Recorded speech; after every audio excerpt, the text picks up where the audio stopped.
Market to Market is everywhere you are. Subscribe to Market on YouTube, find us on the PBS video app to stream on demand, and add our 3 podcasts on your favorite podcasting app. Welcome into the Friday, October 15, 2021 Market Plus. Ladies and gentlemen, I present to you for consideration and their opinions, Naomi Blohm, Elaine Kub, Ted Seifried, Matthew Bennett, playing like a traffic cop here. I didn't really have to play like a traffic cop during this one. You all are very civil. Matt, I always enjoy. Ted and Matt always give me clues a little bit of they do the old feed.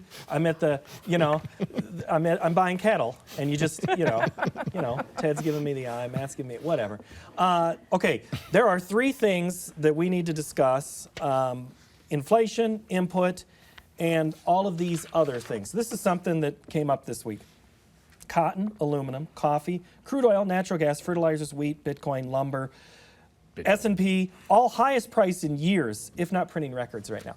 When does it end? I mean, because this is ridiculous of all sorts. So who buys that are we at the high of any of these things, Naomi? I think that's what we're all just truly trying to understand when you've got, crude oil near resistance levels, you've got wheat levels near resistance on charts. Everything is at this point of, do I have a reason to trade higher, or are we going to fall apart lower? The other part of this hinges on the value of the dollar. The dollar has been inching higher, but it's also coming up to a bigger resistance point on its chart as well. So it's, again, more of the hurry up and wait mentality until we try to figure out where the demand actually comes into play along all of these lines, and can the consumer keep up with higher prices at the store and at the pump. Okay, save that part. I know Elaine wants to jump on that. I want to get back quick to inputs. Let's start with inputs, then we'll get to inflation, okay? Inputs, Ted. Matt's going to tell us a story in a moment about things on inputs. What do you hear from customers? Are they trying to lock anything in now, or are they just going to let it ride? Okay, so, end of August, I had this conversation with a vast majority of my customers. What do we do about input costs? They seem to be going up. I'm worried about inflation or whatever. Okay, we did one of 2 things. We either locked in inputs or we are long the natural gas market. I don't think right now is the right time to buy. I look at that natural gas chart, and from a long futures perspective, I'm a little nervous, right? I feel like that can come down. The interesting thing about that is that I've been bullish on that chart for a long time, but then I realized, well, this is a market that's following London, right? So do I even look at the technicals of the U.S., the NYMEX natural gas? And I don't think you do. So I don't know. I think input costs are going to come down. But I also don't think inflation is gone. We'll get to that, I suppose. I think if you're going to ask me right now as a producer, what do I do about input costs? I think you have to wait. How long? Yeah, I don't know. I'm hoping that you get a dip into the end of the year, but again, we'll get into the inflationary conversation, and that has to be something very concerning. So there are ways to be looking to hedge the risk of those input costs, and I think you need to be very active in that. Matt, if I call the co-op in Windsor, Illinois, can I buy fertilizer for $22? There is no co-op in Windsor, Illinois. Okay, go with me. I'm just messing with you. Okay, so here's the thing about 22. If you got in on their summer fill prices, okay, they're significantly lower than your spot prices. So I agree with Ted. If you're paying spot price right now, you're up a creek. I mean, that's just all there is to it. And so if you got in on summer fill for anhydrous, you're probably looking at somewhere in the 700s, maybe $800 a ton for anhydrous. That's if you can get it put on, okay? The real question on anhydrous is if you don't get it put on, there's virtually no co-ops that'll even give you a price for next spring. So it's very concerning. So most of these co-ops, these folks that you're going to deal with, AgChem distributors, they had a period up to about September 30th where you could go ahead and pay for their summer fill prices. If you didn't get your money in, you're out of luck, okay? And so dry fertilizer was significantly cheaper than what it was today. Today, you're looking at 2.5 to 3 times for urea, for MAP, DAP, potash, you name it. And so unfortunately, if you miss that boat, you're going to have to either bet on the come or you're going to have to do some hedging like Ted is talking about. And so some producers don't feel comfortable with that. I mean, I have the same conversation as he does. And so bottom line is this. A lot of them are saying, you know what, I'm going to wait till spring. I'm going to see what happens. But the bottom line for me is there's no guarantee spring is going to bring you any. I think you could get some relief by next fall. I feel very confident there. I don't feel like that for spring just yet. What do you think? Oh, go ahead. Well, I was just going to say the thing with waiting with spring too then is then you worry about, do you have time to do the fall field work in the spring on top of getting a crop planted? So there's so many things that are going along with this, and then you add to it, it's not just United States producers. South America is in the same boat. So how are they going to handle their growing season that's starting to occur right now? And then they have their second crop corn, of course, to plant February, March, and then they don't have the fertilizer for that yet, is what I've heard. So then in France also, they're having the same issue. So this is a global thing, and then it makes me wonder, from a production standpoint, do we end up seeing yields fluctuate because of it? So this is really something to keep tabs on. Okay, Elaine, anything on this one before I ask you a different question? No, except that I paid $40 for glyphosate, but in September, like you said, Yeah. there was this opportunity to do that, and so it's not just the fertilizer, but it's also the other ag chemicals, the herbicides that are also, some of them, glyphosate and glufosinate, that are difficult to get a hold of too. But it's the same story, and it puts me in the mind of lumber, right? When lumber got crazy during COVID, and at the time it was like, oh, it's this big panic, but then eventually it did come back down. But there are enough structural reasons, the natural gas that you mentioned and the European problems with their fertilizer plants.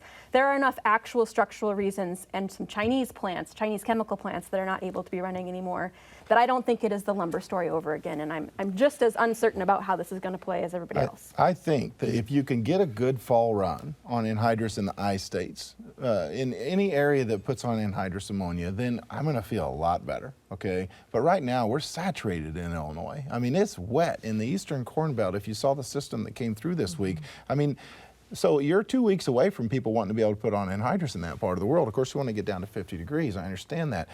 But 2 weeks, I mean, this time of year doesn't dry up quickly.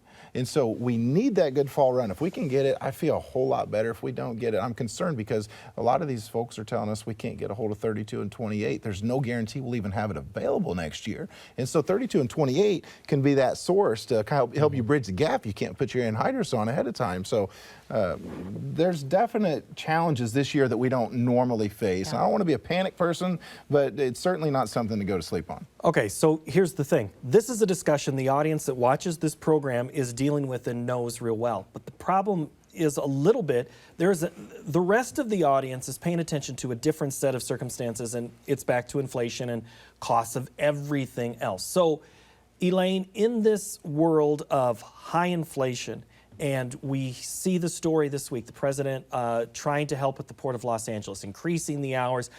Christmas is ruined, but if that's your Christmas, then what are your priorities? Whatever it's going to be, the story of COVID supply issues, whether it's food or other things. Why is that important to this audience? Yeah, well, from both perspectives, everybody eats, right? Everybody cares about food prices, but to the degree that you are producing that food, it matters too. And that kind of goes to what Naomi was talking about, the beef prices and inflation. When you saw the CPI numbers come out, actually the portion of that basket of goods that goes into the CPI calculation, the portion that comes from beef, that was one of the highest increases at 12.6%. And actually, if you look at choice box beef prices, those are about 33% higher than they were a year ago. But they're much better than they were in late August, right? Better from a consumer perspective. They've come back down to about $2.80. So that makes me think that perhaps we've seen the worst of it as far as food price inflation so far. We've kind of gone up and explored these highs, and this has been true for grains as well. We've explored some highs and come off of them. So from a consumer's perspective, it puts me in the mind to think that perhaps we've seen the worst of it, and it will continue because we are in an inflationary environment, just monetary and fiscally loose policy. That's just the way this is going to go. It will continue, but I think we've seen the biggest push already. Ted, is the worst over? I don't know. Naomi was talking about watching the dollar and how we've seen strength in the dollar, but we have to understand that the dollar is a basket, or is weighted against a basket of other currencies, and these other currencies are, these other economies and these other central banks are doing a lot of stimulus as well. I think the truer gauge of inflation is what's happening with the stock market, which continues to just go higher and higher and higher, even though, at least from my opinion, fundamentally, I don't think has much justification. That's inflation. And if that's going to keep happening, I don't see how we're not going to have that in other things. I don't feel like the inflation story is over. It might be cooling off a little bit. But hey, if they pass the $3.5 trillion stimulus, that's just another truckload of money you're just dumping on the economy. How do you not have inflation in those circumstances? So, yeah, I think this is gonna. Inflation is not transitory. Is the new realization that I think we're coming to, and I think this is something that's going to be lasting for a while. It's really only going to end when we start having a completely different monetary policy and we start raising interest rates fairly aggressively. And I don't like how this is potentially going to end, but at least for right now, it could be a positive for some of the commodities that we watch and follow. So many different things. Thank you. We've already discussed as the end here, but here's the thing. What is the consumer seeing that so much is out of their control? I mean, they watched earnings reports come this week. All the banks higher. And they're going, I'm not higher. I mean, Glenn in Ohio is asking, how low do we go from here? I mean, he's taking the converse of things. I know it's on grains, talking everything. Right. But at what point do we start, back to the question I asked Elaine earlier, when do we get on the wrong side of the canoe here? Yeah, that's a good question. That's what we're all obviously trying to figure out. We're waiting to see, I think, more, how does the consumer get through Christmas season? I already got my Amazon magazine in the mail this week, encouraging me to shop for Christmas early. And then I think, too, of an administration that is so gung-ho about alternative energy sources that maybe some types of higher-priced energy products could help bolster their argument to have alternative energy types become more predominant in the countryside. Right. Or solar panels. Yeah. So that's another show. Paul, what's the side of the canoe right now, right? Because, that's the question because you have one person talking about maybe we've seen the worst of inflation. You have another person saying that, I don't know, I think inflation is going to be here for a long period of time. You've got Glenn talking about lower prices. You've got me talking about higher prices. Some indecision. Naomi saying that Matt can't get any prices for some products. Exactly, and Naomi saying we're at a sensitive time frame. We can go either way. Is that Yeah, kind of the well, takeaway? absolutely, Right. and the markets are saying So that. the canoe is wide open. There's sideways spots with on these either, markets. on any. There's open seats on every side of the canoe right So now. then you could say we're Yep. balanced. We're searching. Someone like Glenn, the assumption is that he's a producer because he's Yeah. talking Glenn about Newcomer. prices. Hi, Glenn. Yeah. Oh, it's Glenn Newcomer. Yeah. Hey, Yeah. hi, Glenn. But We anyway, all know Glenn. We all know Glenn. one thing that we all as a producer have to think about is something Ted mentioned, is that the other side of this is high interest rates. And so on a year like this, you're making a lot of money. Most producers are. That's just the way it is. I mean, it's a fantastic year. Pay down debt. But you got to be really careful the decisions that you make to evade taxes, to do all kinds of fun stuff that we tried to do before and it didn't always work that well. And so if interest rates are on the way up at some point, and I agree with Ted that they will be eventually, and I think that that's a way that you start to rein some of this in. I'll tell you what, you better be cautious that you're not on the wrong side of that, because we've seen this play out before. So how low do prices go? I mean, in my opinion right now, I actually feel like we've got pretty good support for most of these commodities. I can't get super bearish in here. I think renewable diesel is one thing that I was going to bring up. I mean, the demand for renewable diesel is going to be very, very strong over the next several months. And then you get out 12 months and beyond, and I'm telling you, I think that you're going to see an acreage battle in the U.S. in 23, 24, 25, whereas corn is going to struggle to get more acres than beans. I think that it's a very real possibility. And one more new crushing plant announced this week out there in the countryside too. So there is demand there. And then exactly like you said for the biofuels, for the oils, China said they're going to be importing more edible oils this coming year. So there's the demand is there, and we got to figure out what to do with the soybean meal. Soybean oil is actually a very significant part of crush margins right now. And we actually are potentially going to start crushing soybeans for soybean oil. We've never really, that's been a joke in the past. But soybean oil led rallies, that can be a thing apparently. So yeah, the diesel, that's a big thing, yeah.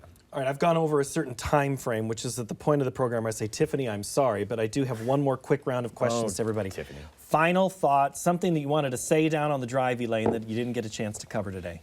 Any topic? Keep it Anything? PG. You all get the same question. PG. I'm picking on Elaine first. Keep it PG. Oh, yeah. Yeah, you have to keep it PG. It has to be a market-related thing, or? You go Ted, first. the You've got world something in is- mind. Yeah. You go first. You go first. What do you got in your mind? Oh, I love 650 horsepower with a stick shift and rear-wheel drive and a nice straight road and being 45 minutes late. Woohoo! Also, yeah, come on, ethanol. We said earlier we kind of got lost in the mix. ethanol's been really strong lately, and that's even with RIN prices coming down and concern about RFS being lower for 2020, 21, and 22. Yet ethanol is really strong. I love it. I'm super happy about that. That's my thing. Naomi, what do you got? Sit down and pencil out your input costs of what you know and start thinking now, even though you are in the midst of harvest, be thinking about your cost of production, be thinking about if there's things that you can be locking in now that are profitable from the grain standpoint of things. Start thinking now about your marketing plan for the next year. This is a time where option strategies are really going to potentially come into play, and you need to know how to use all of the tools in the toolbox and stay on your toes. We're just getting started. Matt? I saw one combine running in my 6-hour drive today. Be careful to assume that the weather is just going to be ideal from this point forward. Let's hope that it does get clear like they said. But one thing I'll say, and it's kind of the same type of thing Naomi's saying, is that, you know what, we can all sit here and be kind of friendly and think that we've got a lot of support for prices, but we don't know what's around the corner. You never know what's around the corner. So, you know what, lock in some worst case scenarios. We were sitting around looking at 1250 beans for NOV 22, you know, in the past few weeks and saying, you know what if that is our worst case scenario, 1250, you know, because we can actually participate in an upward market with some of the tools Naomi's talking about in the toolbox. So I'll tell you what, explore your options, make sure that you lock in some worst case scenarios and participate if we get a rally. Elaine? I'll build on Ted's theme of gratitude. I think fast driving. I mean, sorry. Well, this is things that are fast. Trains are fast. Train loading has been going well. Service has been going well. So that's one thing that has not been going wrong this harvest. With the supply chain, you know, for the crops that do rely on containerized shipping, that has been a problem. But for the crops that rely on rails and barges and things, you know, we're doing all right. So that's one thing to be grateful for. Mark, Paul, Mike, Gary, Phil, Mike, Justin, Glenn, Jack, Bradley, all great questions. Sorry I couldn't get them in. I tried to mix them in to all of you throughout the week, so sorry we didn't put them up. But Elaine Kub, Ted Seifried, thank you so very much. Matt Bennett, Naomi Blohm, I always appreciate it. We could keep going and going and going, and that's why we make these special. So good to see you all four. Thank you so very much. And next week, we will explore how a dry weather bet paid off for some grain farmers, and Angie Setzer will join us to analyze the markets. Thank you so much for watching, and have a great week.